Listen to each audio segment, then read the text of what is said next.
On April 29, 2003, a German archaeological team led by Jorg Fassbinder and Margret van Ess announced a groundbreaking discovery. They had found a monumental structure buried right in the middle of the ancient, dried-up riverbed of the Euphrates. Just a few weeks later, war broke out in Iraq. A shovel was never driven into this specific structure beneath the sand. This German-led expedition had mapped what is believed to be the entire city of Uruk, including the precise location where the Euphrates once flowed, which happens to be the final resting place of its legendary king. They discovered garden walls and field structures exactly as described in the epic, alongside Babylonian residential houses. But the most incredible find was a stunningly sophisticated canal system. Beneath the desert floor, they could clearly see structures within the canals, revealing a highly developed urban network. It was like a Venice in the desert. The poem, The Death of Bilgames, begins with a lament for the king of Kalaba. Great hero, the lord of Kalaba has lain down and is never to rise again. He who spoke most wisely, the conqueror of many countries. He who climbed the mountains has lain down on his deathbed and is never to rise again. Unable to stand up, unable to sit down, unable to eat, unable to drink. Held fast by the doorbolt of Namtar, he is unable to rise, like a gazelle caught in a trap.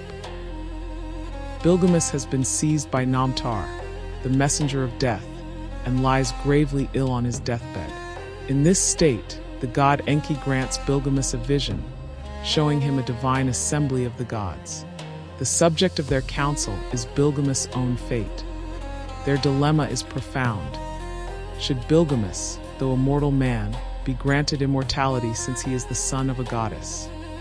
The final judgment is delivered by Enki. Despite his divine lineage, Bilgames must descend into the Netherworld like all other humans. But there he will have a special position as the chief of the Shades, sitting in judgment over the dead. Following this, Enlil appears and explains the message of the dream in simpler terms. Bilgames was destined to be a king, but he cannot escape the inevitable fate of a mortal man. Yet, despite this grim reality, he must not despair. In the Netherworld, he will be reunited with his family, his beloved friends, and his faithful servants, and he will be counted among the minor deities. Bilgames awakens, deeply astonished by what he has seen. The text becomes fragmented at this point, but the hero appears to be seeking counsel. The response from his companions is reassuring. He should not be consumed by sorrow. Death is inevitable, even for a king, and he should find comfort in the exalted status he will enjoy in the afterlife. Bilgames then begins issuing commands for the construction of his tomb. Due to the missing sections on the clay tablet, we cannot know exactly how Enki communicated these instructions to Bilgames, but the intermediary was clearly a dog, rather than a human. The ultimate goal was to make Bilgames' final resting place completely inviolable.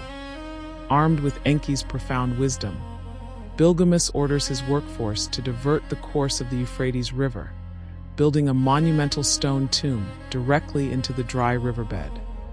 The royal harem and his personal retinue take their places inside the tomb, preparing to accompany their king into the afterlife. To ensure that he and his followers receive a favorable reception in the Netherworld, Bilgames presents rich gifts to the underworld deities. Finally, the entrance to the tomb is sealed with a massive stone specially crafted for this purpose. The Euphrates is then released back into its natural course, washing over the site and erasing the tomb from the world so that it can never be found.